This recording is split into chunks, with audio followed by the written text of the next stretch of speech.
विश्वसभ्यसिं परमं हवै मङ्गलम्।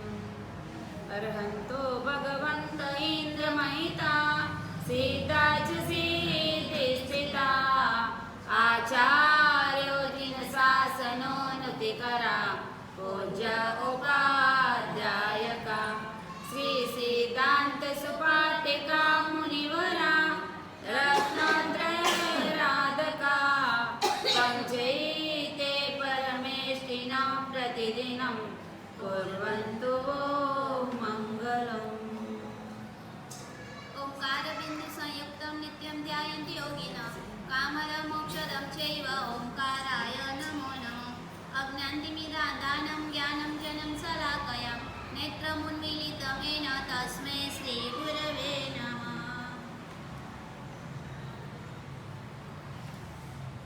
भगवान बोलते हैं कि जीवन जीना है, तो आप लोग जीवन जीते हो तो कैसे जीवन जीते हो? एक जीवन है संयमी जीवन, यानी कि दीक्षा लेके जीवन जीते वो। दूसरा है 12 व्रत उचरते यानी व्रतधारी श्रावक, वो जीवन कहते हैं। और तीसरा है कि आप सब लोग संसार में जीवन जीते, वो तीसरा जीवन है। तो इसमें से आप कौन सा जीवन जीते हो? क्योंकि जीवन होता है, ठंडी की सीजन में खाने का जीवन आता है ना, उससे ठंडी नहीं लगती है, सर्दी कफ नहीं होता है, वो भी जीवन, उसका भी नाम जीवन है। तो क्या वो कैसा जीवन जीते हो आप लोग? मगर मैं बोलती हूँ जीवन कैसा जीने का, कि दोष रहित जीवन जीने का है। जो जीवन आप अपन लोग जीते हैं उसके अंदर दोष नहीं होना चाहिए, यानी कि कुछ पाप क्रिया नहीं करनी चाहिए, ऐसा जीवन जीने का है। तो ऐसा जीवन जीते हैं ना, उसको बोलते हैं जीवन। अभी मेघ कुमार माता पिता के पास आया है आज्ञा लेने के लिए, मगर अभी तक उसके माता पिताजी आज्ञा नहीं दे रहे। वो बोलते हैं कि अरे बेटा, तूने अभी तक संसार नहीं देखा है, तेरी उम्र क्या दीक्षा लेने की थोड़ी है। अभी तक बोलते हैं कि अभी तक दीक्षा लेने की उम्र नहीं है। दीक्षा कब लेते हैं? जब बूढ़े होते हैं ना, रिटायर होते हैं ना, तभी दीक्षा लेने का। अभी तक तो तेरी जवानी है, जवानी में ऐश आराम की जिंदगी करने के लिए आया है तू। तेरे को क्या कमी है राजमहल में, इसकी वजह से तू दीक्षा लेने के लिए बोल रहा है। मगर वो बोलता है कि उम्र का कोई भरोसा नहीं है, जीवन का कोई भरोसा नहीं है। मैं बूढ़ा होगा या नहीं होगा, मैं बूढ़ा होगा या नहीं होगा, उसका कुछ भरोसा है? भरोसा नहीं है बूढ़ा होने के लिए।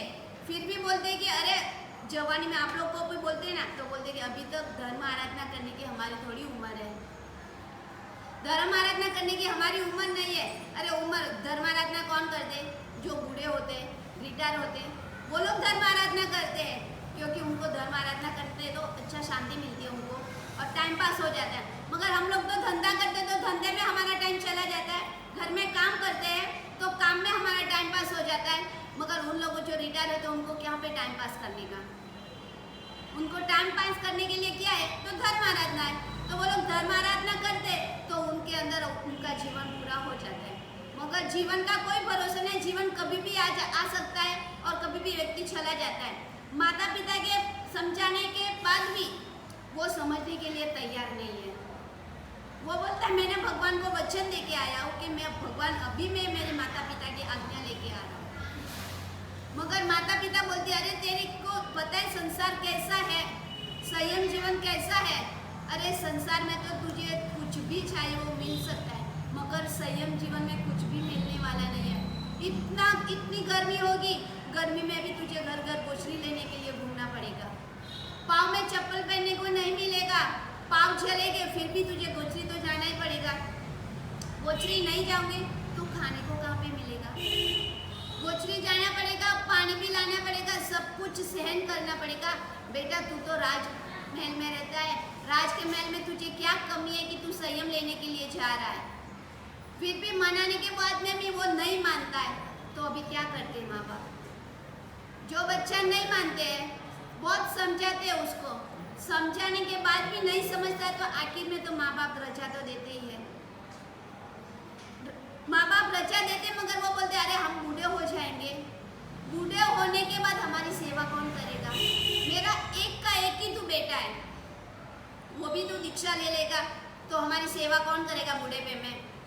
मगर वो समझाने के बाद भी नहीं समझता कि वो बोलता है कि मुझे जीवन में ऐसी जिंदगी जीना है। मैंने बोला ना आपको कैसी जिंदगी जीना है, एक संयम जीवन की जिंदगी है, एक बार व्रत यानी कि श्रावक धर्म का है, और तीसरा है आप लोग संसार में जीवन जीते वो जीवन। उसमें से आपको कौन सी जिंदगी जीने का है वो आपको पसंद करने का है। क्योंकि मेघ कुमार ने भगवान ने की वाणी सुनी, एक ही बार सुनी थी, तो उसका जीवन परिवर्तन हो गया था और उसने बोल दिया कि मुझे कौन सा जीवन जीने का है, संयम जीवन यानी कि संयम यानी कि काबू रखने का, यानी कि स्वतंत्र जीवन जीने का है।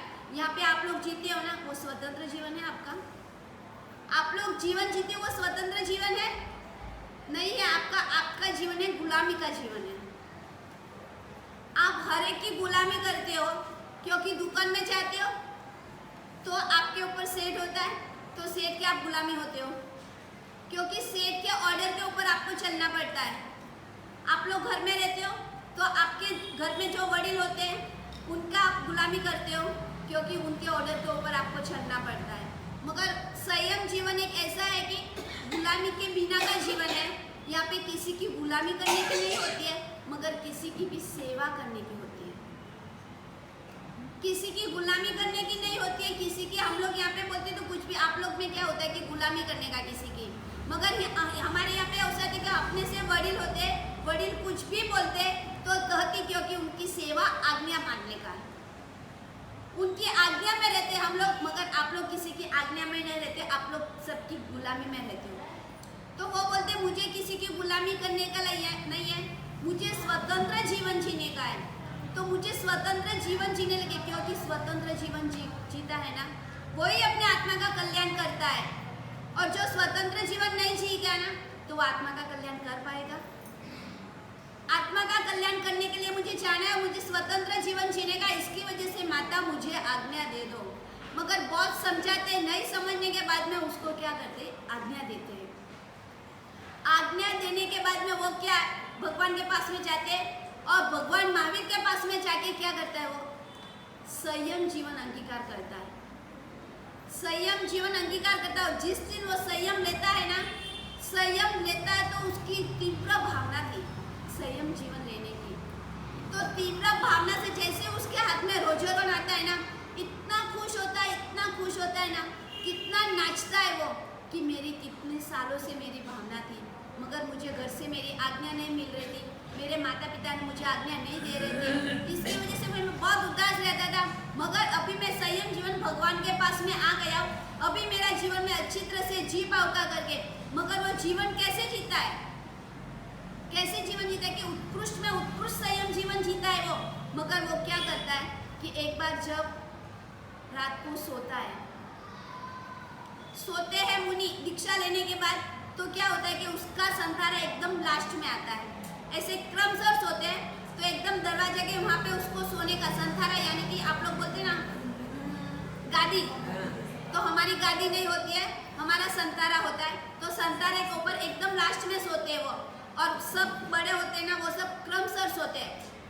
तो बाद में वो क्या होता है कि रात को जो अपने वडील होते हैं, किसी को वॉशरूम में जाने की आदत होती है, तो मातृ जाने के लिए उठते हैं सब लोग, और उठते हैं ना तो सब क्या करते हैं कि दरवाजा एक ही होता है, तो वहाँ से जाने का होता है सबको, और वो सब पूरा दरवाजे के वहाँ पे सोते हैं, और वहाँ से जाने का वापस रिटर्न वहाँ से आने का, वहाँ से जाने का, एक जाता है एक आता है वापस, दूसरा उठ के जाता है, दूसरा वापस आता है, तीसरा उठ के जाता है। ऐसे ऐसे में उसकी पूरी रात उसको नींद नहीं आती है, नींद नहीं आती है, पूरी रात उसको डिस्टर्ब होता है, और वो मन में विचार करता है अरे ये कैसा संयम जीवन है, मुझे पूरी रात नींद नहीं आई, और जब सुबह उठ के उसने देखा ना तो उसका पूरा संसार मिट्टी से पूरा भर गया। अभी वो विचार करता है कि मैं जब अपने घर पे था, राजमहल में रहता था, तभी मैं मिट्टी में थोड़ी सोता था, मैं तो डनलप की गादी पे सोता था, कितनी सुख सैया में मैं रहता था, और यहाँ पे तो मुझे पूरी रात नींद भी लेने को नहीं मिलती है। एक आता है एक जाता है, दूसरा आता है दूसरा जाता है। अभी कैसे नींद लेने का? नींद कैसे लेने का? पूरी रात नींद नहीं आने से मन में दूसरे विचार आने लगे। उसके मन में दूसरे विचार आने लगे कि अभी मुझे क्या करने का। ये ऐसा संयम जीवन है। मेरी माँ ने मुझे बोला ही था पहले ही बोला था कि संयम जीवन क्या है करके। संयम जीवन यानी कि खाने की वस्तु नहीं है, कुछ खाने पीने की वस्तु नहीं है। वहाँ पे बहुत कुछ कष्ट सहन करना पड़ता है, बाद में संयम जीवन अच्छी तरह से जी सकते करके। बहुत समझाने के बाद भी मैंने नहीं समझा और मैंने संयम जीवन ले लिया।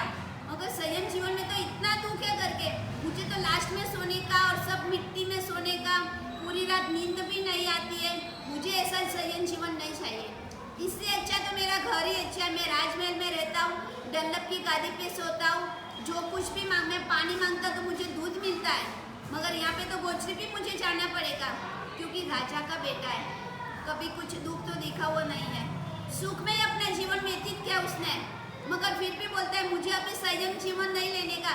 जब सुबह होगी, सुबह होने के बाद मैं अपने गुरु यानी महाविष्णु भगवान के पास में जाऊंगा और भगवान को बोल दूंगा ये आपका ले लो होगा, और मुझे मेरे घर पे जाने का है। मुझे ऐसा संयम जीवन मैं नहीं पाल सकता करके। अभी वो सुबह होती है, सुबह होने के बाद जैसे वो भगवान के पास में जाता है, तो भगवान के पास में जाते हैं ना, तो भगवान तो सबके मन की बात पहचानते हैं।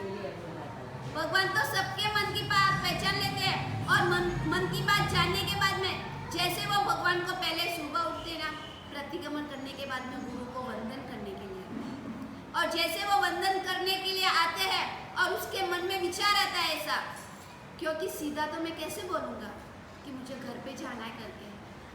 उसमें भी विनय होता है ना। तो आने के बाद वो वंदन करते हैं भगवान को, और वंदन करने के बाद में वो क्या बोलते हैं और कैसे बोलते हैं वो मैं आपको भाव अवसर पे बताऊंगा। नमो हरियंताणं, नमो सिद्धाणं, नमो हरियाणं, नमो बच्चायाणं, नमो लोये सब्ब साहुनामे सुवंचनमुक्कारो सब्ब पावप्रणशनं मंगलाणं च सब्बे सिंहणं हरे मंगलम्। ओंकार बिंदु संयुक्तं नित्यं ध्यायन्ति योगिनः कामदं मोक्षदं सेव ओंकाराय नमो नमः। अज्ञानतिमिररान्धानां ज्ञानं जनं शलाकया नेत्रम् उन्मीलितमेन तस्मै श्रीगुरवे नमः। तस्मै श्रीगुरवे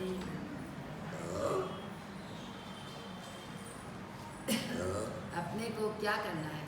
समय की मूल्यवान कीमत करनी है। हर व्यक्ति को समय मिलता है, इतना समय यानी कि 24 कलाक मिलते हैं। 24 कलाक में अपन लोग उन समय में क्या करते हैं? अभी भी महाराज साहब ने, छोटे महाराज ने कहा क्या स्वतंत्र, मैं बोलती हूँ आपकी आत्मा स्वतंत्र है, आप गुलामी में, लेकिन आत्मा किसी की गुलामी नहीं करता है। आत्मा किसी की गुलामी नहीं करता है, शरीर गुलामी करता है, आत्मा थोड़ी गुलामी करता है। आत्मा तो स्वतंत्र ही है। उन्होंने बोला कि आप गुलामी यानी कि अपना शरीर हर एक दूसरों की गुलामी करता है, आत्मा कभी गुलामी नहीं करता है। आत्मा तो अजर अमर है, आत्मा क्यों गुलामी करेगा भाई? लेकिन आत्मा हर की स्वतंत्र है। आपकी आत्मा स्वतंत्र है, आपकी आत्मा किसी की स्वतंत्र एक नहीं है। आपकी मिल्क अलग है, आपकी प्रॉपर्टी अलग है, आपका घर अलग है, आपका परिवार अलग है, आपका सब कुछ अलग है और उनका अलग है। एक दूसरे का कोई मिक्स तो नहीं है। एक दूसरे की प्रॉपर्टी एक जैसी नहीं है, एक दूसरे की दुकान एक जैसी नहीं है, एक दूसरे का घर का परिवार एक जैसा नहीं है, सब कुछ एक जैसा कुछ नहीं है। इसलिए आत्मा स्वतंत्र है, शरीर आपका गुलाम है। हर व्यक्ति के अंदर शरीर गुलाम होता है, शरीर से आप गुलामी करते हो। बरात निषेध का शरीर से आप गुलामी करते हो। तो शास्त्रों में लिखा कि एगे आया, यानी कि आत्मा अकेला आया। आत्मा किसी को साथ में थोड़ी लेके आया, लेकिन आप क्या करते? यह मेरा, यह मेरा, यह मेरा, सब मेरा है। आत्मा तो एकला है, एक ही आया, अकेला है, तो आप मेरा मेरा मेरा मेरा क्यों करते हो? तो आप शरीर से सब मेरा करते हो। आत्मा से तो कोई नहीं है लेना देना, आत्मा से थोड़ी हर व्यक्ति को लेना देना है। तो लेकिन आप झगड़ा क्यों करते हैं? आपका शरीर गुलामी है, आत्मा अलग अलग है, प्रॉपर्टी अलग है, मिलकत अलग है, आपका परिवार अलग है, आपका घर दुकान अलग है, सब कुछ अलग है। लेकिन एक व्यक्ति ने आपको एक शब्द बोला तो गुस्सा क्यों आता है? आप तो स्वतंत्र है, आपकी आत्मा, तो फिर आप गुस्सा क्यों करते हो? उन व्यक्ति का सब अलग है, तो उस व्यक्ति ने 2 शब्द बोलने से आपको गुस्सा क्यों आया? यही कारण कि आपके शरीर, जड़ शरीर के ऊपर आपको असर करती है। आत्मा से कोई लेना देना नहीं, आत्मा के ऊपर असर नहीं होगी, पहले शरीर में होगी। पहले आपका शरीर का फेस कट है ना, वो अलग हो जाएगा। आपको मैंने 2 शब्द बोला, आप बोल नहीं सकेंगे, लेकिन फेस कट के ऊपर मालूम पड़ेगा कि इसको कुछ लगा है। आत्मा तो आपकी अलग है, पहली नंबर में फेस कट के ऊपर आपको असर करता है, बाद में आत्मा के अंदर जाता है। गुस्सा पहले शरीर ऊपर आता है, शरीर से एकदम फेस कट अलग अलग, आपका शरीर बिल्कुल अलग, मूड अलग हो जाता है कि इसने मेरे को यह शब्द क्यों बोला। इसलिए इससे आपको लेना देना क्या है भाई? सब कुछ आपका अलग है, तो फिर किसी ने 2 शब्द बोला तो आपको क्या लगता है? इसमें कोई लगने वाला तो नहीं है, फिर भी आप गुस्सा क्यों करते हो? फिर भी आपको असर होती है। अरे आपको ऐसा विचार है, मेरे को आत्मा को क्या लगने वाला है, भले ही अगला वाला व्यक्ति कुछ भी बोले, जाने दो, आगे आओ। अगले वाले व्यक्ति कुछ भी बोले, उन्होंने वो 2 शब्द बोल के चला गया, आपको क्या लगा? कुछ लगा? कुछ असर हुआ? क्यों असर? उस टाइम आपको विचार करना, आगे आया, आत्मा अकेला आया है, अकेला ही जाने वाला है। उस व्यक्ति से मेरे को कोई लेना देना नहीं है, कोई लेना देना नहीं है। फिर वो बोल के गया, मैं क्यों असर करूं उसकी शब्दों की? भले ही उसके मुंह से शब्द बोल के गया, मेरे को तो कुछ नहीं है, मैं तो अपनी मस्ती में हूँ, बस अपनी मस्ती में ही रहना है। वही तो ही वो व्यक्ति अपने आत्मा का कल्याण कर सके। जैसे आत्मा स्वतंत्र है, आपके जीव को भी, आपके शरीर को भी स्वतंत्र ही रखना है, किसी की गुलामी में नहीं रहना है। आप दूसरों की गुलामी करते हो, क्यों करना गुलामी? धर्म के कार्यों में कभी गुलामी नहीं करना है। शायद सामने वाला व्यक्ति आपको 1000 शब्द बोल दे, भले ही नहीं बोले, उनके मुंह से बेचारा बोल रहा है, उनका मुंह दर्द करेगा, उनको कुछ असर होगी, उनके अशुभ विचारों का बंधन होगा, मेरे को क्या लेना है? निमित्त अपना जो आत्मा को जो मानेंगे, आत्मा स्वतंत्र है, ऐसा शब्द आपके दिल में जो प्रवेश हो गया तो आपको लगेगा कि मेरा यह निमित्त मेरे को कोई बिगाड़ नहीं सकता। शायद लाख व्यक्ति क्यों नहीं आए, मेरी आत्मा अजर अमर है, शायद लाख व्यक्ति, मेरा निमित्त। अपन लोग क्या करते हैं? निमित्त मात्र से गुस्सा आता है। हर व्यक्ति को क्रोध कहाँ से आता है? निमित्त बनता है कोई। अरे किसी ने कुछ बोला, किसी ने कुछ कह के गया तो निमित्त बना और आपके शरीर में गुस्सा पैदा हो गया। तो निमित्त मात्र अपना कुछ नहीं बिगाड़ सकता। अपन लोग ऐसे समझेंगे मेरी आत्मा स्वतंत्र है, मैं किसी के गुलाम नहीं हूँ, आत्मा क्यों गुलाम होगी किसी की? तो आपको कितना भी निमित्त, सामने वाला निमित्त मात्र कितना भी बताएगा, कितना भी देगा, तो भी आपको कुछ असर नहीं, आपको असर होने वाली नहीं है। तो अपने को ऐसे ही करना है। एगे आया, यह शब्द का घुटन मैंने पहले भी बोला है कि सुबह उठ के आप बोलो, हूँ आत्मा हूँ, मैं आत्मा हूँ। बस ये शब्द अभी भी मेरे ख्याल से आप पार्टी के ऊपर अभी भी घुटन नहीं किया। एकड़ा का एकड़ा है, बस उसके ऊपर घुटन करो, लिखो लिखो, बार बार लिखो, तो आपकी आत्मा में असर करेगा। और आपने तो वो ऐसे एकड़ा लिख के रख दिया है, आप बोलते नहीं है, उसके ऊपर रटन नहीं, घुटन नहीं करते हैं। पहले नंबर में एकड़े के ऊपर जब छोटा बच्चा होता है उसको पट्टी और पेन लेके रखते हैं, उनको घुटाते, हाथ पकड़ के, भाई घुटो उसके ऊपर घुटो, तो उनको याद होगा। आप वो मेहनत नहीं करते, तो इसलिए तो लिखा है कि समय को आंको, समय बहुत मूल्यवान है, इतना कीमती है, करोड़ों अब्जों लाखों कितने भी खर्च करके भी ये समय वापस नहीं मिलेगा। आज का समय आपका गया, आप चाहेंगे कल कर लेंगे, वो समय तो गया, वो 24 कलाक चले गए। अभी आपस में आप विचारेंगे कि कल वाला 24 कलाक वापस में मेरे सामने आएगा, नहीं आएगा। आप क्या बोलते हैं, कल करेंगे। अभी कल कब आएगी, कल आएगी कब?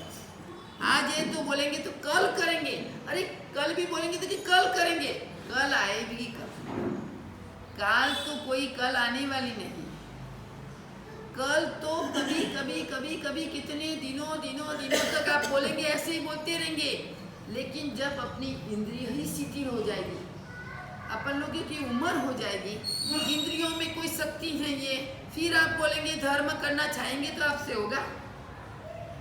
आपको धर्म कब करना है, जब तक अपना शरीर बराबर स्वस्थ है, इंद्रिय एकदम मजबूत है, तब धर्म की शुरुआत करो तो आप कर पाओगे।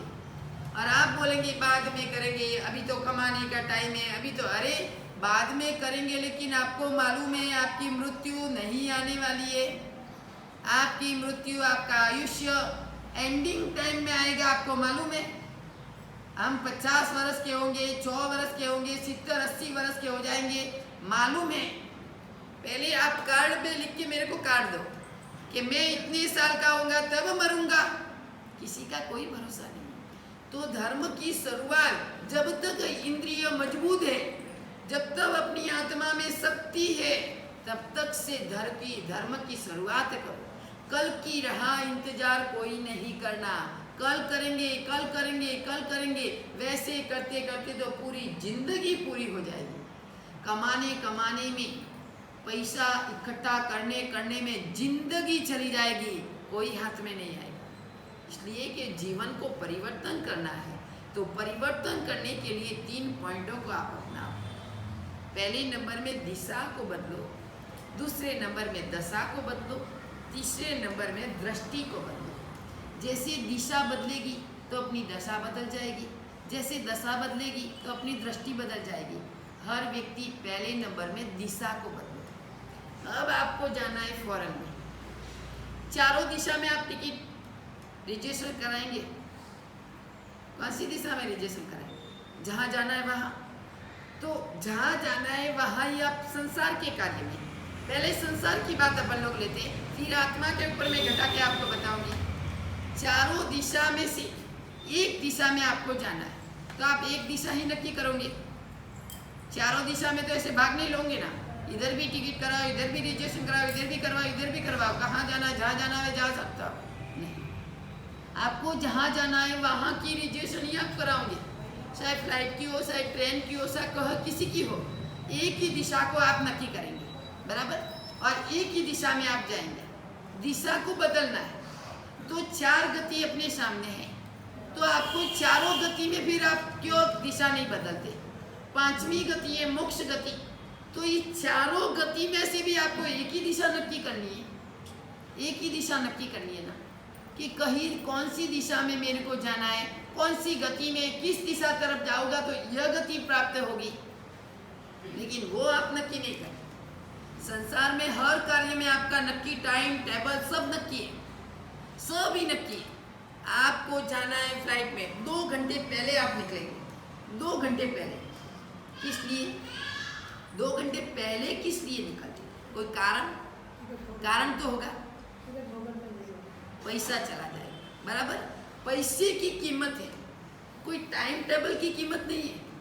पैसे की कीमत आप करते हो तो 2 घंटे पहले उधर जाएंगे कि 7,000, 8,000, 10,000, 5,000, 3,000 जो भी पैसा, अरे मैं नहीं गया टाइम टू टाइम, तो वो तो उधर का फाटक दरवाजा बंद हो जाएगा और मेरा पैसा चला जाएगा। टाइम नहीं, कई वर्षों से, कई दिनों से, कई महीनों से, जितनी उम्र हुई इतनी टाइम आपकी वेस्ट गई। वो आपको कुछ दुख है, किसी को भी दुख है, 24 कलाक में बातों में कितनी, कोई भी टाइम कितनी जाती है, उसका दुख आपको नहीं लगता? क्यों भाई, क्यों दुख नहीं लगता? तो फिर आपने दिशा ही बदली नहीं अभी तक। आपको नरक त्रियंश कसी दिशा, 2 दिशा नक्की रखी आप, 2। संसार में एक दिशा नक्की करते हो, इसमें दो दिशा, एक नरक की साइड जाता है रास्ता और एक जाता है त्रियंश की साइड। आपको दोनों दिशा है साथ में, या तो मैं नरक में जाऊंगा या दिशा। कभी कभी ऐसा होता है, अरे धर्म करेंगे तो देवलोक में भी चले जाएंगे, कभी ऐसा ज्यादा धर्म करें तो मोक्ष में भी चले जाएंगे। नहीं, एक ही दिशा पकड़नी। जो व्यक्ति एक ही दिशा पकड़ता है उसका ही कल्याण होता है। एक दिशा के अनुसार वो जो चलता है उसका ही कल्याण है। तो वो आपको कितना दुख होता है, तो मैं आपको बोलूं, आपका एक मिनट टाइम एक एक सेकंड कितना वेस्ट जाता है। उसमें आप लोगों ने जो धर्म किया होता है तो कितना फायदा हो। इसलिए तो पहले नंबर में आपको दिशा बदलनी, अशुभ विचारों में से शुभ विचार में आना। कभी भी आप बैठेंगे दुकान के ऊपर, आपको दिशा ही बदलनी है तो दिशा बदलने के लिए कुछ करो। बैठे फालतू बैठ के क्या करेंगे भाई, चलो ने आओ ने नमो अरिहंतान्वित। आपको जो भी पाठ रटन करना है आप पुस्तक लो या मोबाइल में ले लो, आपके मोबाइल में सब कुछ आता है। अभी ये इतनी बड़ी पुस्तक लेके जाने की भी जरूरत नहीं है, मोबाइल को खोला, आपका रटन करना शुरुआत कर दो। शुभ विचार, अशुभ विचारों में से शुभ अशुभ विचारों को कन्वर्ट करना है, यानी शुभ विचारों में प्रकट करना है, भावों को प्रकट करना है। आप जितना भी पढ़ेंगे और आप बोलते गुरुदेव याद नहीं होता है, उसका भी एक रास्ता बताओ। याद नहीं, 10 बार पढ़ो, 1 बार लिखो, आपके मगज में फिट हो जाएगा। 10 बार वो का वो सूत्र पढ़ो, 1 बार लिखना शुरुआत कर दो, आपका फिट हो गया मगज में, बस कोई याद करने की जरूरत नहीं। हम लोग पहले भी जब पढ़ते थे ना, इतना पढ़ा, फटाफट लिखना एकदम मगज में। हम लोग भी ऐसे करते, एक बार गुरुदेव के पास में, गुरुदेव मेरा सुनो ना, 1 बार पढ़ लिया इतना, अरे याद हो गया बस। वो याद एक दूसरे को बोला, तीसरे को बोला, चौथे को बोला, 5वें को बोला, एकदम परफेक्ट। 10 बार पढ़ो, 1 बार लिखो, आपके मगज में वो शब्द फिट हो गए। आप कभी नहीं बोलेंगे कि हमारे को याद नहीं होता है, लिखने से बहुत याद होता है। हम जो छोटे थे जब पंडित जी के पास पढ़ते थे, पंडित जी बोलते थे 10 बार लिखो, आपने याद किया 25 बार, 10 बार ये लिखो, आपको याद हो जाएगा। संस्कृत बहुत इजी नहीं होती है, गुजराती का संस्कृत ट्रांसलेशन करना, लेकिन संस्कृत में एक शब्द है ना, एक शब्द को वो शब्द कैसे बना, उसके नियम क्या लगते हैं, उसको शब्द कैसे लगाना, फिर बाद में वो शब्द, तो जितना भी आप लिखोगे उतना आपको याद जाएगा। अब आप दुकान में व्यापार करते हो, चलो व्यापार करते आपने एक भी नहीं लिखा, कुछ हिसाब किताब लिखा नहीं, तो आपको कैसे मालूम पड़ेगा कितना नफा हुआ, कितना क्या हुआ। उनका कैलकुलेटर से उनका हिसाब निकालेंगे आप, बराबर 1 महीने में इतना नफा हुआ। आप नहीं लिखा होता तो आपको क्या मालूम पड़ता, कितना हुआ, कितना खर्च किया, कितना गया, कितना हुआ, क्या मालूम। हर वस्तु में आपको लिखना पड़ता है, लिखने से ही व्यक्ति को एकदम मगज में फिट हो जाता है। इसलिए कभी आप मुंह से मत बोलो कि हमारे को याद नहीं होता है। महावीर भी पढ़ने की शुरुआत करो, सुबह उठ के आप पढ़ने के लिए आओ। 2 महीने में आपको एक सामयिक तक तो हो जाएगी, सामयिक लेना, सामयिक पढ़ना और विधि तक आप हो जाएगी। आपको नौकार मंत्र से पढ़ो, अरे कम से कम आप शुरुआत तो करो। 2 महीना अभी तक तो हमारे हाथ में, 2 महीने में से मेरे ख्याल से आज 12 तारीख है, हाँ 3 दिन कम हो गए। 10 तारीख को संग है, तब तक 3 दिन कम हो गए। 2 महीना हमारे हाथ में बाजी है, बाजी वो हाथ में से चली जाएगी, बाद में आपने को पछताने से कोई फायदा नहीं। हाथ में ये आई हुई बाजी चली गई, बाद में कितना भी रो, कितना भी करो, कुछ हाथ में आना वाला नहीं। इसलिए आप शुरुआत करो कल से, नौकार मंत्र से शुरुआत करो, जितना होगा उतना तो आत्मा के लिए फायदा है। इसलिए दिशा को बदलना है। गलत दिशा में जो व्यक्ति जाता है तो उन व्यक्ति को भी सही दिशा में आना है, और जब वो व्यक्ति गलत दिशा से सही दिशा में आएगा तो उनको लगेगा कि वास्तव में यह दिशा अच्छी, यह दिशा बिल्कुल खराब थी, इतने दिन में यह दिशा में गया लेकिन बिल्कुल खराब है, अभी एक ही दिशा नक्की करनी है, बस जाना है मोक्ष मंजिल तक, जाना है मोक्ष की मंजिल तक। तो वो मोक्ष की मंजिल ही मेरे को पकड़ना है, उसके लिए मेरे को क्या करना है, वो सब कुछ करना है। जो अपनी जो आदत जितनी भी खराब है एक आत्मा में से निकालते रहोगा। अरे इंसान पात्र भूल पात्र है, इंसान भूल के पात्र बनता है, कभी भी इंसान से ही भूल होती है, और जब भूल होगी तभी ही वो सही दिशा पकड़ सकेगा। जो व्यक्ति भूल ही नहीं करता है तो वो दिशा कैसे पकड़ेगा? जो भूल ही नहीं करता, प्रभु महावीर ने भी भूल की थी, प्रभु महावीर ने भी भूल की थी, कान में शिशु रेड़ा था तो उनको खीला टोकना पड़ा, खीला टोका। उन्होंने भी, इंसान मात्र प्रभु ने भी भूल कर ली थी, तो भूल से ही सही दिशा में मार्ग पकड़ा। जो व्यक्ति भूल ही नहीं करेगा तो सही दिशा कैसे पकड़ेगा? जो भूलेगा वही दिशा पकड़ सकता है, जो भूलता ही नहीं है तो वो दिशा कैसे पकड़ेगा? इसलिए अपन लोग इंसान मात्र भूल पात्र है, उनको आप भूल जाओ। जो पहले किया था उनको भूल जाओ, अभी मेरे को क्या करना है वो याद करो।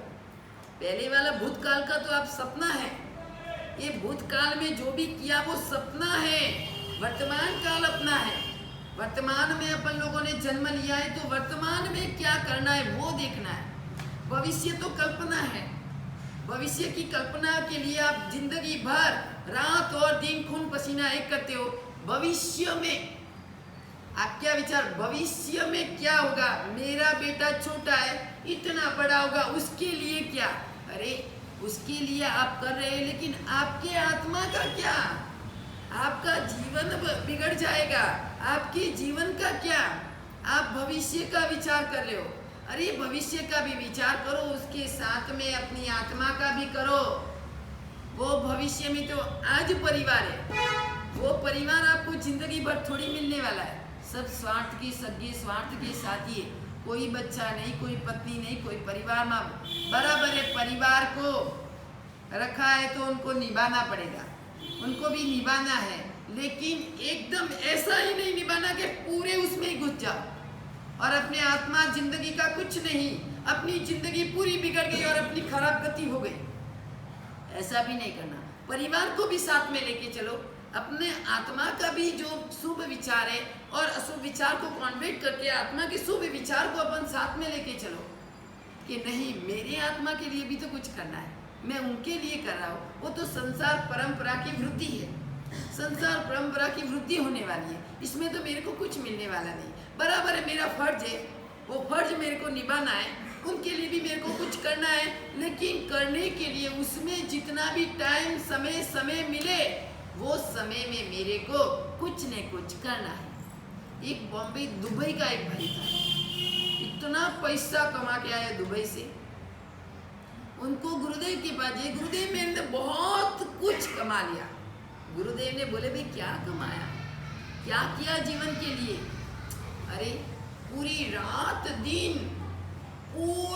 दिन मैंने यही किया, यही करोड़ों अब्जों की संपत्ति। अरे गुरुदेव बोले वो शून्य है, कुछ नहीं है, अब्जों करोड़ों हमारे लिए शून्य है। आपने जीवन के लिए क्या किया है? अरे गुरुदेव क्या करना है, मैं जो बताऊं वो करो। आप अभी इंडिया में आए हो, दुबई में कमा, अभी बोले इंडिया में रहना है, थोड़ा सा व्यापार करना, बहुत कुछ कमा लिया है, तो आप अभी ऐसे करो, व्यापार करना है तो एक पुस्तक, छोटी सी पुस्तक गुरुदेव ने दी, आप अपने प्रतिक्रमण सामायिक के सूत्र है वो कंठस्थ करो। कैसे करूं गुरुदेव? कस्टमर आएंगे, अरे बराबर है, पूरी 24 कलाक तो कस्टमर नहीं रहते आपकी दुकान में। ऐसा तो नहीं होता कि 24 कलाक आप कस्टमर के साथ ही बात कर रहे हैं, आप फालतू बैठे हैं, गप्पा भी लगाते हैं, मोबाइल भी चालू करते हैं। फालतू बैठे तो आपके हाथ में सीधा मोबाइल आएगा, लेकिन मोबाइल में भी सूत्र को अटेंड कर दो ना। आप मोबाइल लो हाथ में, मोबाइल लेने की मना नहीं बोल रही मैं, मोबाइल को भी सूत्र में अटेंड कर दो, सूत्र उसमें डाल दो, आप सूत्र पढ़ो। इससे ऐसे करते करते उन व्यक्ति ने दुबई का पड़ा हुआ, दुबई से कमाया हुआ धन संपत्ति करोड़ 5 प्रतिक्रमण सीख लिए। बोलो टाइम की कीमत, उन वो गुरुदेव के बाद, अरे गुरुदेव आपने मेरे जीवन के लिए क्या अनोखा मार्ग बताया है। इतनी खुशी है, जितना मैंने करोड़ों अब्जों की संपत्ति कमाई थी, रात दिन एक किया था, कुछ हाथ में नहीं आया। वो जिंदगी तो मेरी चली गई, अभी से मेरी जिंदगी की शुरुआत हुई, अभी से मेरी जन्म की शुरुआत हुई है। तो वो जिंदगी अभी मेरे कीमती वाली जिंदगी है, उनसे भी ज्यादा कीमती जिंदगी गुरुदेव ने मेरे को आपने बनाई। बोलो, उस समय में पढ़ते पढ़ते आप बोले याद नहीं हो रहा, याद नहीं हो रहा, याद नहीं, अपनी दिशा, अपनी दशा, अपनी दृष्टि अलग है, इसलिए याद नहीं हो रहा। आपको उसमें रुचि नहीं है, रुचि नहीं है। जिस व्यक्ति को जिसमें रुचि होती है उनको कैसा आता है वो भी काम। कोई भी काम आपको बताओ, मैं आपको कुछ भी बोलूं कि भाई इसमें आपको रुचि है, आप 1 सेकंड में सीख लेंगे। और मैं आपको प्रतिक्रमण के पाठ बढ़ाऊं, नहीं होगा। इधर इधर इधर इधर झांकेंगे, दिशा बदलेंगे, इधर इधर दृष्टि जाएंगी आपकी। क्यों? उसमें रुचि नहीं। आप पिक्चर देखने के लिए जाते हो, इधर इधर कोई दृष्टि करते हो, तीनों दिशा का त्याग करके एक दिशा में क्यों देखते हो? क्यों भाई? उसमें आपको रुचि है। तीनों दिशा का त्याग, बराबर है। वो संसार की परंपरा है, संसार की वृद्धि कराने वाला है, बराबर। एक ही दिशा में, क्योंकि पैसा खर्च करके आया, 150 रुपया, 200 रुपया, अरे 500 रुपया, जैसी जैसी सीट, पैसा खर्च किया है। पैसा की कीमत कितनी समझते आप? पैसा की कीमत कितनी? तीनों दिशा का 1 सेकंड में त्याग करते हो आप। और मैं बोलूं कि प्रभु के सामने आप जाओ, प्रभु में लिखा है दिशा त्याग, एक ही दिशा का ध्यान रखो, 3 दिशाओं का त्याग। तो आपकी दृष्टि कहाँ फैलती है? इधर उधर उधर उधर। क्यों? पैसा खर्च नहीं किया है, मफत। ये धर्म मिला है ना, ये मनुष्य जन्म मिला है बिन ऑफ चार्ज से। कोई चार्ज देना नहीं पड़ा आपको, कोई पैसा खर्च। जो 1 करोड़ रुपया खर्च करके आपको जिंदगी मिली होती ना, तो उन जिंदगी की आप कीमत करते, उन मनुष्य जन्म की आप कीमत करते। लेकिन फ्री ऑफ चार्ज मिला हुआ है, ये धर्म मिला है तो फ्री ऑफ चार्ज। कोई टिकट नहीं है इधर। इधर जो टिकट होता है ना, तो आप बराबर बैठते, जब भी जाना हो तो जा सकते, जब भी आना हो तो आ सकते, कहीं भी टाइम में। कोई टाइम भी नक्की नहीं है आपका। लेकिन जहाँ टिकट पैसा खर्च करते जाते, वहाँ टाइम नक्की है, वहाँ दूसरी टाइम में आप नहीं जा सकते। 10 मिनट 15 मिनट इधर से इधर हुआ तो आपका गया पैसा। इधर भी ऐसे जो धर्म में जो पैसा होता ना, तो आप बराबर 9:30 बजे आ जाते, नहीं 5 मिनट पहला मेरा पैसा चला जाएगा। इधर तो कोई कीमत नहीं है, शायद 10 बजे आओ, शायद 10:30 बजे आओ, शायद 10:15 बजे आओ, शायद 9:45 बजे आओ, कोई कीमत नहीं है। कोई थोड़ी ही पैसा खर्च करना है। लेकिन उधर जो धर्म में जो इस समय महान मूल्यवान, मोक्ष की गति, मोक्ष की दिशा प्राप्त कराने वाला यही समय है। ये बिन ऑफ चार्ज से मिला हुआ उनको कीमती समझना है, उन समय की कीमत करनी है आपको। नहीं, जैसे पैसे खर्च की कीमत होती है, उससे ज़्यादा इसकी भी कीमत करनी है। इसकी जो आप कीमत करेंगे तो आपको ये धर्म एक अमूल्य, एक अनोखा लगेगा। इसकी कीमत करना आप सीख लो। मेरी टाइम जितनी टाइम जा रही है, आज 1 घंटा गया, अरे बाप रे, आपको मन में ऐसा होना 1 घंटा फालतू गप्पा मारने में गया मोबाइल, इसमें मैंने एक अक्षर जो पढ़ा होता, नहीं तो नमो अरिहंताणम का जाप किया कि जो शत्रु है, अरि यानी शत्रु, हंताणम यानी इन शत्रुओं को जो नाश किया, ऐसे अरिहंत भगवान बने, ऐसे अरिहंत भगवानों को मैं नमस्कार करता हूँ। मेरे अंदर जो भी शत्रु रहेले, शुभ विचार अशुभ विचार है, अशुभ विचार का जो शत्रु है उनको कन्वर्ट कर रहा हूं मैं। नमो अरिहंताणम, एक ही पद आप बोलो, कितना फायदा होगा। एक ही पद में आपको शांति कितनी, लेकिन वो करते ही नहीं। जिंदगी चली गई है, पूरी जिंदगी आपकी चली गई। किसी की उम्र 40 वर्ष की होगी, किसी 45 वर्ष, किसी 30 वर्ष, किसी 35 वर्ष, 60 वर्ष, 70 वर्ष। क्या किया? समय की ऐसी कीमत की है? नहीं किया। तो दिशा को बदलना है। अभी दशा, कोई भी लोग ऐसे भी होते हैं, ट्रेन आने में टाइम है, कोई बस आने में टाइम है, आप पार्टी के ऊपर बैठे हुए, प्रभु इष्ट देव का स्मरण करो, क्यों फालतू टाइम घुमाते हो? इष्ट देव का स्मरण, कई लोग ऐसे होते हैं बॉम्बे में अप डाउन करते ना, कोई गोरेगांव से आते, कोई बोरीवली से आते, कोई विराट से आते, कोई भयंदर से आते, सबका बिजनेस का बॉम्बे। ट्रेन में बेचारे लटक लटक के आते। कहीं व्यक्ति ऐसे बैठे बैठे भी जो बैठते खड़े होते, इष्ट देव का स्मरण चालू है, उनकी जिंदगी मौत मुंह में है, मौत मुंह में है, कभी भी मर सकते हैं। जब भी एक घर सुबह जाए शाम को घर नहीं आए, तब तक उनके माता पिता को, सब परिवार को चिंता होती है, भी घर आएगा तब शांति, एक दिन अच्छा है। मौत मुंह में लेके भी मन में स्मरण करते इष्ट देव का, जो इष्ट देव का मन में जो स्मरण करेंगे, मृत्यु कभी भी आ सकती है। ऐसा कोई मृत्यु के लिए कोई टाइम नहीं है, कोई टाइम नहीं है, कोई डेट नहीं है, कोई भी नहीं है, कभी भी आ सकती है। जो जंगल में मूर्ति आनी है तो जंगल में आएगी, महलों में आनी है तो महलों में आएगी, आपके रूम में बेड में सोए हुए तो उधर भी आएगी, आप बाथरूम में गए तो भी उधर भी आ सकती है, आप कहाँ भी गए, आप शॉपिंग करने मॉल में गए तो मॉल में भी गिर सकते हैं।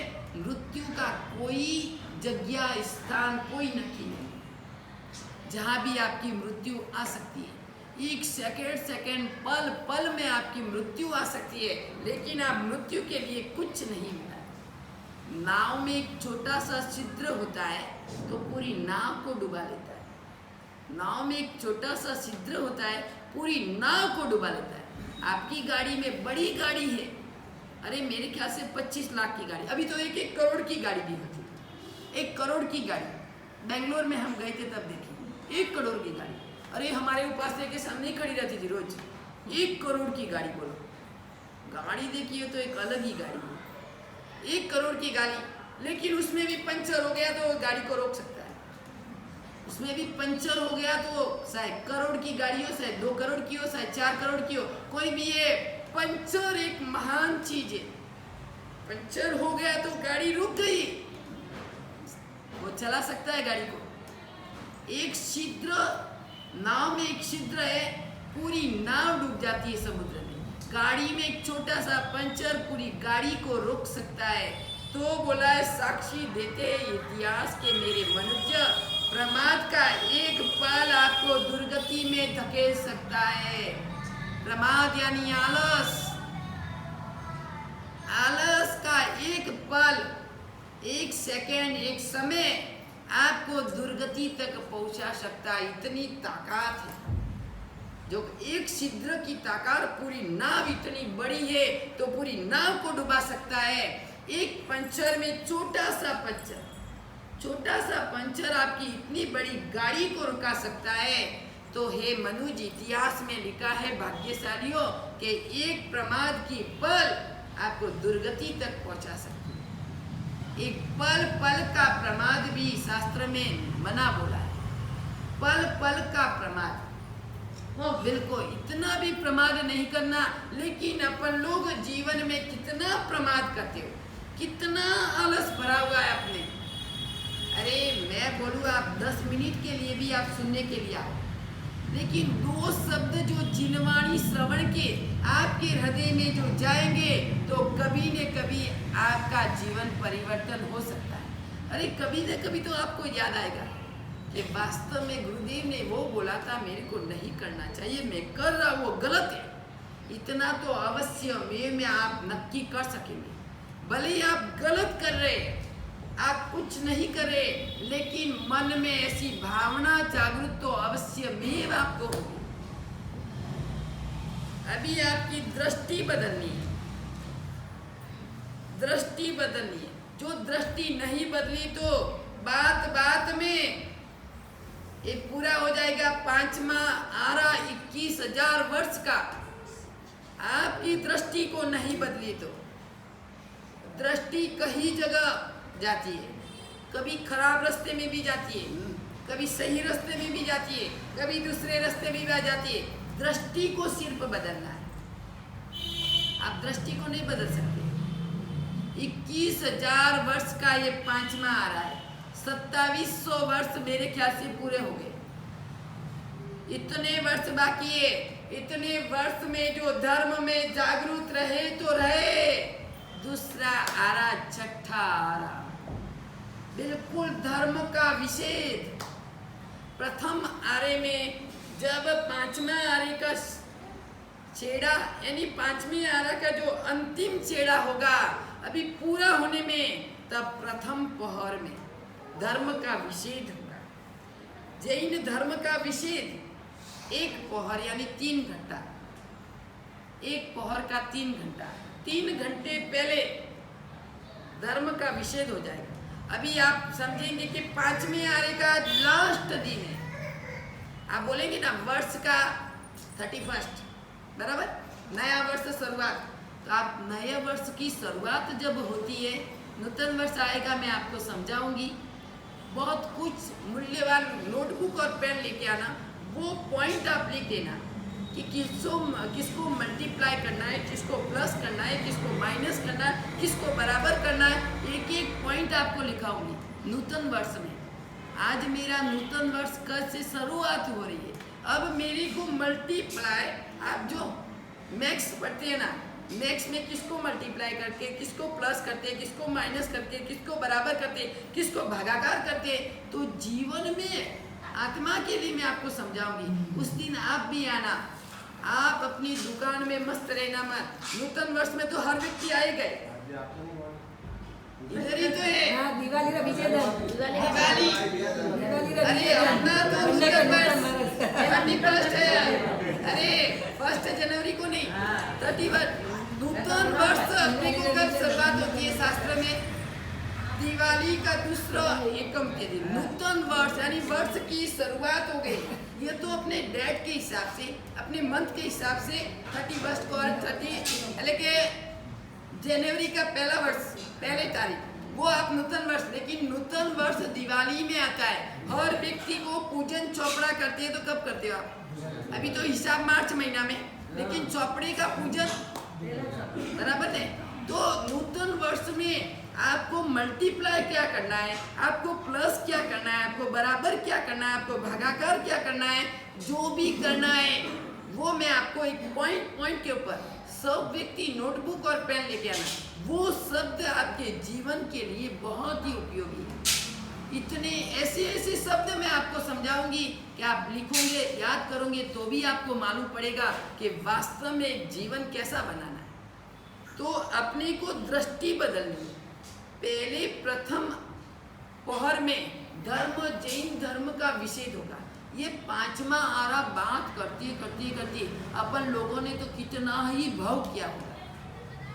2700 वर्ष पूरे हुए, अभी तो 21,000 वर्ष का 5वां कितने। लेकिन इस वर्ष में ये मनुष्य जन्म मिला, दूसरे भाव में मनुष्य जन्म मिलेगा या नहीं मिलेगा। तो इस वर्ष में मैं जैन धर्म में आराधना करूंगा तो कम से कम मेरी दूसरी गति अच्छी होगी। 6ठे आरे में हे प्रभु, आप कभी भी प्रभु को विनती करो, प्रभु के पास मांगो तो कुछ नहीं मांगना।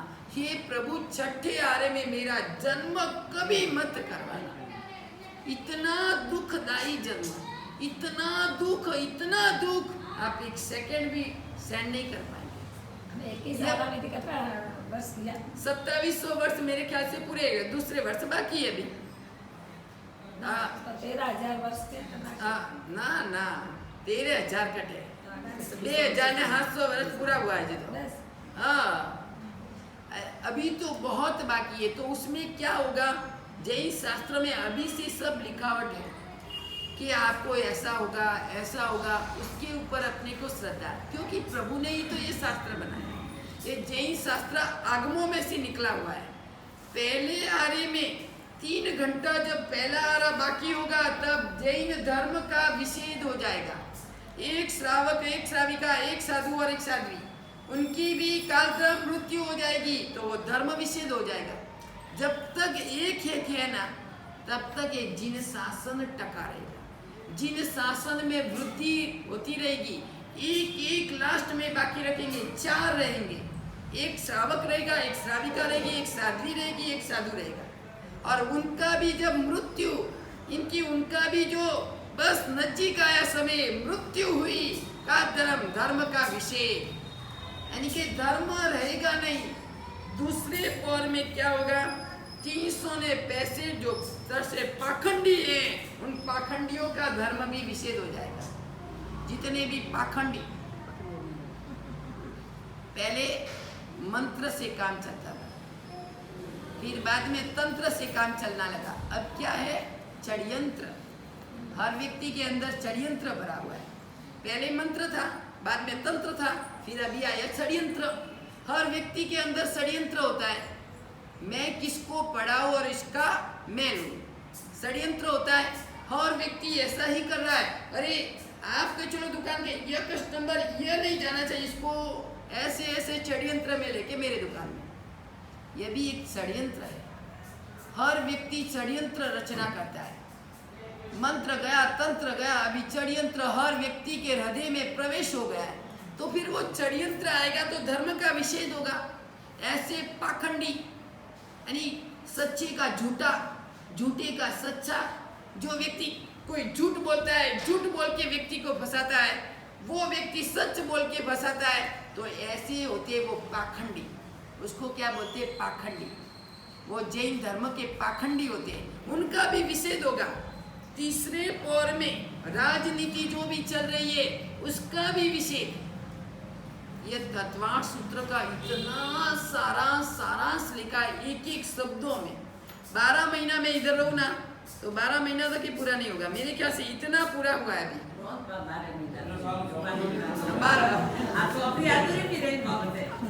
अजी तो देखो, 1 ચોમાસ હવે, 2 ચોમાસ હવે, 3 ચોમાસા પૂરા હવે।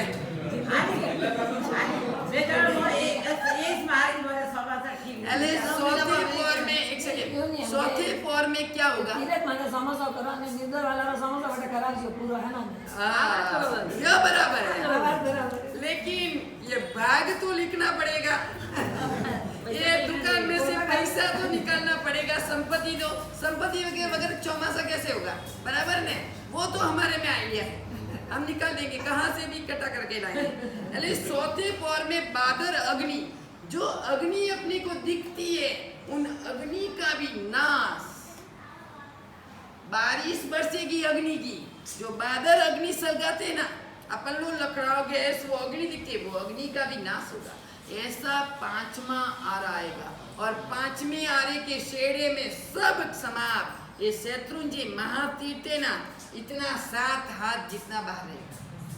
मंदिर वंदिर कुछ नहीं, इतनी काया, इतने लोगों, इतनी हाइट होगी, बस इतनी हाइट, इतनी सी, इतना छोटे छोटे लोग हो गए। वो दिन को तो बेचारे बिल में घुसेंगे, अग्नि का बारिश होगा, मसला का वो मसले अग्नि में सेकेंगे और मांसाहार करेंगे। वो रात को बिल से बाहर निकलेंगे, उन अग्नियों में से मछली पकी हुई, मांसाहार पका हुआ वो खाएंगे। बिल्कुल धर्म नहीं।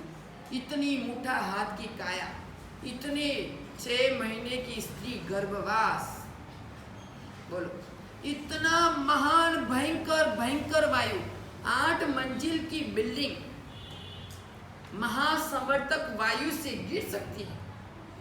आप इतने रुबाब, इतना आपका अपना प्राउड, घमंड, अपना पराक्रम, बल, कुछ नहीं चलेगा। इतनी बड़ी बड़ी मंजिल होती है, 60 मंजिल, 60 माल की बॉम्बे में 100 मंजिल, वो भी 1 सेकंड में उसकी ताकत नहीं है कि वो बल से रह सकती है। एक भूकंप आया कि गिर गई। ऐसी महासंवर्तक वायु, ऐसी महासंवर्तक वायु निकलेगा, उन वायु से सब फटाफट 5वें आरे में जो भी बिल्डिंगे है, जो भी घर है, बिल्कुल विषेद, एकदम नष्ट। आप जाने कि ये करोड़ों का बंगला बनाया है, कोई हाथ में नहीं है। अपने जीवन के लिए आत्मा स्वतंत्र है, शरीर में आप गुलामी बने हैं, शरीर की गुलामी बन गए। ये शरीर की गुलामी आप दूर करो। आपने अपनी शरीर के लिए आप क्या करते हैं? दृष्टि बदलनी है। एक दृष्टि, शरीर के लिए कितना मेकअप किया, कितने शरीर को सजाने में कितना वर्ष गया, कितना समय गया, कितना महीना गया, कितने दिन गए, कितने कलाक गए, वो मेरे को आप आंसर दो, फिर मैं आपको बता दूँ कितने महीने गए, कितने वर्ष गए शरीर को सजाया। लेकिन जब आपका कोई अशुभ कर्म आएगा, हॉस्पिटल में कितना श्रृंगार होता है, हॉस्पिटल में आप व्यक्ति को देखो, उन श्रृंगार को देख के आपके जीवन का, शरीर का श्रृंगार दूर कर दो। यह श्रृंगार, इसमें उसका समावेश हो सकता है मैंने जीवन में श्रृंगार के लिए कुछ किया, अशुभ विचारों का कॉन्वेंट नहीं किया, तो मेरी हालत ये होगी। हॉस्पिटल में श्रृंगार कितना, देखो उमा स्वाति जी ने श्रृंगार भी लिखा है सर, ऑक्सीजन, ग्लूकोज बोतल, राइस ट्यूब, कैथेटर, इंजेक्शन, फिर वो है क्या लिखा है इसमें, वेंटिलेटर। हर व्यक्ति को जो इधर नलियाँ लगाई हुई, इधर नली लगाई हुई, बोतल चढ़ रही है, कैथेटर है, उनको वेंटिलेटर पे है। आप देख के एक बार आपको वैराग्य भाव उत्पन्न हो सकता है, अरे मैंने शरीर की श्रृंगार कितनी हो रही है, अशुभ कर्म का कॉन्वेंट नहीं किया, शुभ कर्म के भावों में मैं नहीं रहा, कर्म बंधन करता गया, तो आज ये श्रृंगार मेरा हॉस्पिटल में हो रहा है। आप देख के हमारे गुरुदेव, कोई पूर्व भाव का पाप कर्म होगा, 16 वर्ष की उम्र में दीक्षा ली, कभी एक शब्द किसी को नहीं बोले, इतनी महान समता भावे, एक भी कर्म बंधन नहीं हुआ, लेकिन चारित्र वर्णी कर्म में कर्म बांधे हुए दीक्षा ली, तब से बीमार, तभी से बीमार, और लास्ट में भी इतना यही श्रृंगार, सब किडनी की बीमारी, यही श्रृंगार, 12 महीने में 3 महीना उपाश्रय में, 9 महीना तो हॉस्पिटल में, यही श्रृंगार देख देख के हमारे गुरुदेव के शिष्य एक थे, आज तो अभी वो उपन्यास हो गए, उन्होंने बोला आपको तो वैराग्य भावना लाने की जरूरत ही नहीं है, गुरुदेव को देखो और वैराग्य उत्पन्न करो। यही हालत हमारी भी होने वाली है, हम लोगों ने भी जीवन में जो कर्म के बंधन किए होंगे, तो यही हालत हमारी भी होगी। आप श्रृंगार देखो, श्रृंगार को करते करते आप विचार करो, ये श्रृंगार रचना करते करते कोई जीवन में बीमारी आ गई, तो उन श्रृंगार की रचना हॉस्पिटल में हो जाएगी, वहां आप कहाँ श्रृंगार करने जाएंगे। शरीर का श्रृंगार जीवन में कितने वर्षों समय, कलाकों, महीने तक किया आपने, लेकिन जीवन का श्रृंगार करना भी, आत्मा के लिए कुछ न कुछ श्रृंगार करना है। जो भी श्रृंगार किया, उन श्रृंगारों के लिए टाइम आपने कितने घंटों के घंटों, कलाकों के कलाकों आपने डाले हैं, उन घंटों की कीमत अभी आज से भी आप शुरुआत करो। कभी हॉस्पिटल में ऐसा श्रृंगार मेरा भी हो सकता है, ऐसा थोड़ी कि उनका हुआ मेरा नहीं होगा। कर्म कभी भी उदय में आ सकते हैं, आज नहीं, कल नहीं तो परसों, अभी इस साइड में अभी बैठी और कर्म 1 सेकंड में उदय में आ सकते हैं। इसलिए अयवंता मुनि, कल कर्म कैसे उदय में आ सकते हैं, किस प्रकार आ सकते हैं, अभी और दृष्टि बदलनी है। दृष्टि बदलने के लिए अब भाव अवसर के ऊपर अपन लोग विचार करेंगे कि कैसे दृष्टि बदलनी है, किस प्रकार बनने। आपको मैंने खोल खोल के आपको समझाऊंगी, एक एक शब्द जो खोल खोल के समझेंगे तो कभी न कभी तो आपको अवश्य में, जितना भी आपने सुना है, अरे कम से कम हम भी चले जाए तो भी व्याख्यान आपके मोबाइल में है। आपको कभी भी ऐसा लगे, मूड ऑफ लगे, कभी ऐसा आपको लगने लगे, आप व्याख्यान चालू कर दो, 1 सेकेंड में आपकी भावना शुभ भावों में प्रकट हो जाएगी। वास्तव में यो मेरे को करना है, मैं नहीं कर रहा हूँ, अभी मेरी बीमारी आई, अभी होगा, मैं सब कुछ होने वाला है, तो मैं पहले से ही जीवों की हिंसा जितनी हो रही है उतनी जीवों की हिंसा का मैं त्याग करूँ, तो मेरी यह नौबत श्रृंगारों में, हॉस्पिटलों में नहीं आएगी। वो नौबत जो कट करेंगे तो हॉस्पिटल में मेरी नौबत कभी, क्योंकि जीवों के ऊपर दया करेंगे, जीवों के ऊपर जो कंट्रोल करेंगे, तो कभी न कभी कर्म उदय में कभी नहीं, पूर्व भाव के जो कर्म बांधे हुए हैं वो कर्म अवश्य उदय में आएगा और अवश्य आ सकते हैं। अभी अपने को महापूजा कल मैंने बोला था ना, हाँ, बंद करो। महा